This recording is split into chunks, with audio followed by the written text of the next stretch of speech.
Social মিডিয়ায় যে ভিডিওটি ভাইরাল হয়েছে, অনেকে বলছে দিলীপ ঘোষের ভিডিও। তো এই ভিডিও সম্পর্কে দিলীপ ঘোষ বা তার স্ত্রী রিঙ্কু মজুমদার কি বলেছেন আপনারা শুনবেন। এই ভিডিও দিলীপ বাবুর না অন্য কারো, না এআই দ্বারা তৈরি, না দিলীপ ঘোষকে বদনাম করার জন্য তারই দলের অনেক নেতা নেত্রী চক্রান্ত করছেন, না অন্য কোনো রাজনৈতিক দলের নেতা নেত্রী চক্রান্ত করে তাকে ফাঁসানোর জন্য, বদনাম করানোর জন্য বা তার কেরিয়ার নষ্ট করার জন্য এই সমস্ত ভিডিও তৈরি করে ভাইরাল করা হচ্ছে। মেবি হতে পারে এআই দ্বারা তৈরি, যেমন রাজন্না হালদার নিজেই বলেছে যে তার এআই দ্বারা ভিডিও তৈরি করে তাকে ফাঁসানো হচ্ছে, ভাইরাল করা হচ্ছে, যেমনটা রাজন্না হালদার বলেছেন। তো এই ভিডিও সম্পর্কে দিলীপ বাবু কি বলেছেন, এই ভিডিওতে দিলীপ ঘোষ রয়েছেন না এআই দ্বারা তৈরি দিলীপ ঘোষ, না অন্য কোনো ব্যক্তি রয়েছে, সেটাও আপনাদেরকে শোনাচ্ছি আমি। এই ভিডিও সম্পর্কে রিঙ্কু মজুমদার কি বলেছে সেটাও আপনাদেরকে শোনাচ্ছি। এই হচ্ছে এই ভিডিও সম্পর্কে দিলীপ ঘোষের বক্তব্য, শুনুন। দিলীপদা শুনতে পাচ্ছেন? হ্যাঁ, শুনতে পাচ্ছি, স্পিকার অন হচ্ছে, বল। বলছি যে এতটা নোংরামি কি আপনি ভাবতে পেরেছিলেন? এটাই শুধু আমার জানার আছে। সব অস্ত্র ভোঁতা হয়ে গেছে, এটাই শেষ অস্ত্র ছিল। তো আপনি কি এনজয় করছেন? আমি সবই এনজয় করি এবং আমার লড়াইটা আমিই লড়ি, কারো ঘাড়ে বন্ধ করে লড়ি না। এটা কেন হলো বলে মনে হলো বলুন তো? মানে এই রকম নোংরা রাজনীতি কোনোদিন দেখেছেন? সময় বলবে, লড়াই চলবে। না না, আমি কিছু মনে করছি না, যা যা তার ব্যবস্থা হওয়া উচিত আমি করবো।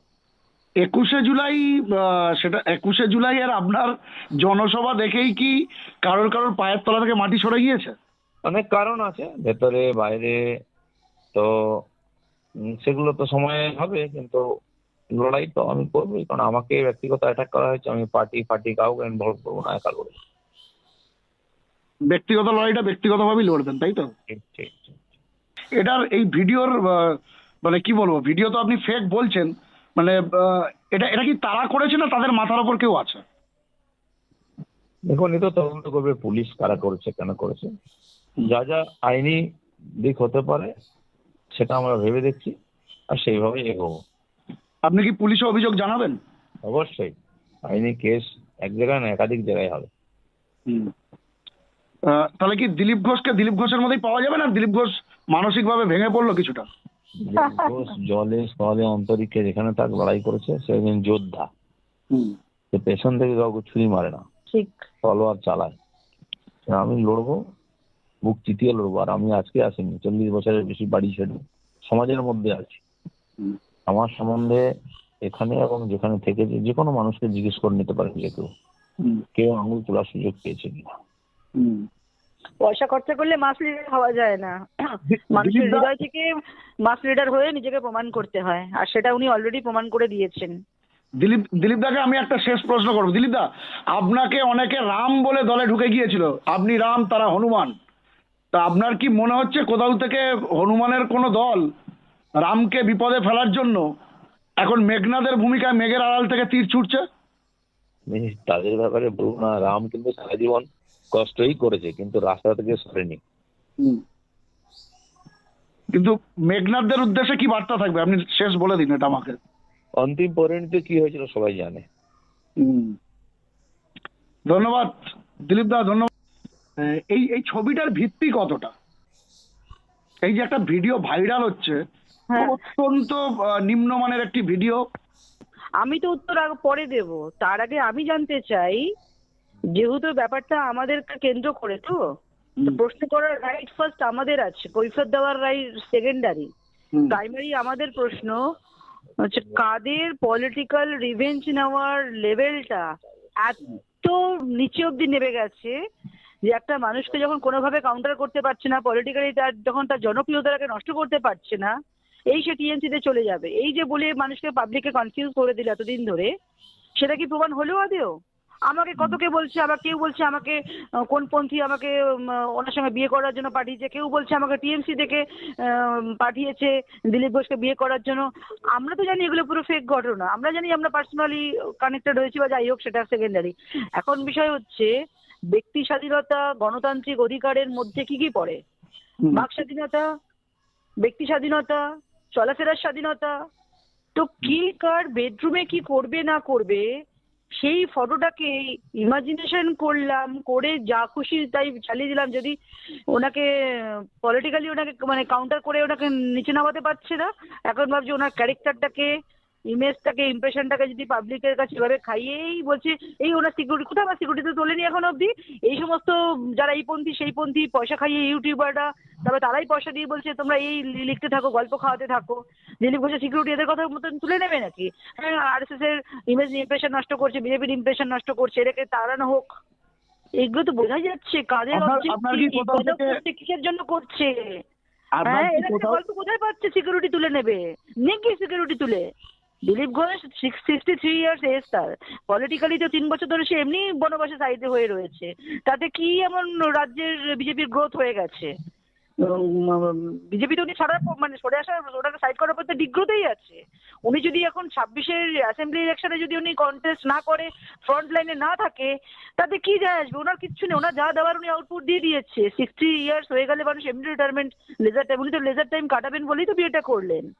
উনি যাতে সামান্য পেনশন পান, তো পেনশনে ওনার চলে, পেনশনও বন্ধ করে দিলেও কিচ্ছু যায় আসবে না, উনি সিম্পল লাইফ আমাদের চলে যাবে। আর উনি যে সিটিং এমপি, 2 লাখ টাকা থেকে বড় কথা ওনার রেসপেক্ট নষ্ট করে দিল, তো কারা করালো? তো সুতরাং অনেকে অনেক কিছুই করতে পারে।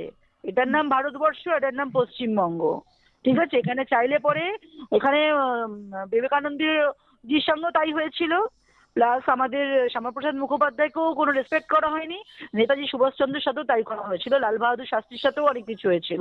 আমি এসব বলতে গেলে অনেক কথা। সুতরাং এটা হচ্ছে পার্ট অফ পলিটিক্সের একটা গেম। না, পলিটিক্স এর বাইরে কিচ্ছু নয়। পলিটিক্স মানে তার মধ্যে ডিপ্লোমেসি থাকবে, তার মধ্যে কূটনীতি থাকবে, ডার্টি পলিটিক্স, কিন্তু ইন্ডিয়ান হ্যাঁ। পলিটিক্স, ডার্টি পলিটিক্স, ঠিক আছে? হুম, হুম। আপনার কি কোথাও থেকে মনে হচ্ছে দিলীপ বাবু 21শে জুলাই হ্যাঁ। খড়গপুরে যে জনশুনানি দেখা গিয়েছিল, হ্যাঁ, সেই জায়গা থেকে কেউ আতঙ্কিত হয়ে পড়ে তারাই নিজেদের জমি হারাবে বলে এরকম একটা চক্রান্ত করছে? হ্যাঁ, বোঝাই তো যাচ্ছে। যারা সবাই মিলে ওনাকে পাঠিয়ে দিয়েছিল টিএমসিতে জয়েন করছে। কেন ওনার মতন মানুষকে, কেন উনি কেন টিএমসিতে জয়েন করতে যাবেন? উনি দরকার হলে বিজেপি করবেন না, আরএসএস করবেন না, উনি মানুষজন নিয়ে চলতে ভালোবাসেন, উনি টেল টু দ্য এন্ড উনি এটাই করে যাবেন, জনমানুষের সঙ্গেই থাকবেন। সেটা কোনো হিন্দুত্ববাদী নিয়ে হোক, কোনো মানে সামাজিক কাজকর্মের মধ্যে দিয়ে উনি থাকতেন, কি হতো? উনি বিজেপি, তার জন্য ওকে কেন টিএমসিতে জয়েন করতে হবে? আমার তো প্রশ্নটা শুনলেই মাথা গরম হয়ে যেত। যে একটা সঙ্গ করা মানুষ, সঙ্গের মানুষের ট্যাগলাইনই হচ্ছে নো ডিমান্ড নো কমপ্লেন। এনারা কমপ্লেনও করতে পারে না, আর এনাদের কোনো চাহিদাও থাকে না।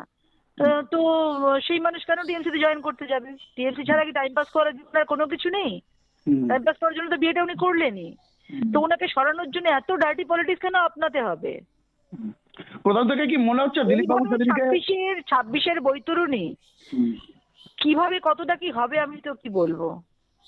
আমি বলতে চাইছি না, এগুলো ওপেন সিক্রেট, মানুষও বুঝতে পারছে। আর যারা দিলীপ ঘোষকে খারাপ জানবে তাদের কাছে কোনোভাবে ভালো হওয়া যাবেও না। আর আমরা কাকে ক্লারিফিকেশন দিতে যাব? সময় উনি যেরকম উত্তরটা দিয়ে দিয়েছে অনেকদিন ধরে সহ্য করে করে 21শে জুলাই, ঠিক এইটারও আমরা মানহানি কেস করব, ঠিক আছে? আমরা এর মানহানি, এর ফরেন্সিক সবকিছু করবো, এর শেষ দেখতে চাই। শেষ এখন দেখতে আর বেশি কিছু বলবো না। হ্যাঁ। কোথাও থেকে কি মনে হচ্ছে আমরা এখন আমরা বিন্দাস আছি, আমরা মজা নিচ্ছি যে আমাদের যারা শত্রু আছে তারা কত কি করতে পারে। না রিঙ্কুদি, কোথাও থেকে কি মনে হচ্ছে আপনি যেটা বললেন যে 21শে জুলাই উনি মুখ খুলেছিলেন, পর্দা ফাঁস করে দিয়েছিলেন, যারা রুটির জন্য ঘোরাফেরা করে বলে দিলীপ বাবু সমস্ত লিংক সেভ করে রেখে দিয়েছি, ঠিক আছে? সমস্ত ভিডিও সেভ করে রাখা আছে, তাদেরকে সময় মতো ঠিক কাউন্টার করে দেওয়া হবে। ওদের বাবারাও ওদেরকে কি করতে পারে তখন দেখবো। বুঝতে পেরেছি, ঠিক আছে? বুঝতে পেরে বাবা বলতে কাকে বোঝাতে চাইছেন আপনি? কাকে বলে দেবো, যাদেরকে বলছি তারা ঠিক বুঝে যাবে। একটা মানুষের এইভাবে, একটা মানুষকে নিয়ে এরকম নোংরা ভিডিও কি করে দেখাতে পারে? আমার তো এখন আজকে মনে হচ্ছে যে আমার ছেলেটার সাডেনলি ডেথ হয়ে গেছে, আজকে আমার ছেলে যদি 25 দিনের মাথায় ডেথ না হতো, আজকে এই জিনিস দেখার পরে মানে এমনি মানে আরেকটা যদি বাচ্চা থাকতো সেও মানে সুইসাইড করে নিত। আমার ওটা তো নর্মাল সাডেনলি হয়েছে, জানি না। এখন এখানে টিএনসি তো চারিদিকে, আমার 25 দিন আমার ছেলে হয়তো খুব বেশি শক্ত হয়ে গেছিল, কোনো রকম অ্যাডিকশনে পড়ে গেছিল কিনা জানি না আমি। কোথায় নাকি লিখেছে কমেন্টে যে আমরা নাকি আমার ছেলেকে মেরে দিয়েছি। এইমাত্র আমার একটা বান্ধবী আমাকে ফোন করে বলে, জানো তোমাদেরকে নিয়ে এরকম এরকম লিখছে কমেন্টে, তোমরা নাকি প্ল্যান করে বাচ্চাটাকে মেরেছো। কি কথার উত্তর দেবো বলুন? ঠিক আছে রিঙ্কুদি, ধন্যবাদ দিলীপ দা, ধন্যবাদ রিঙ্কুদি।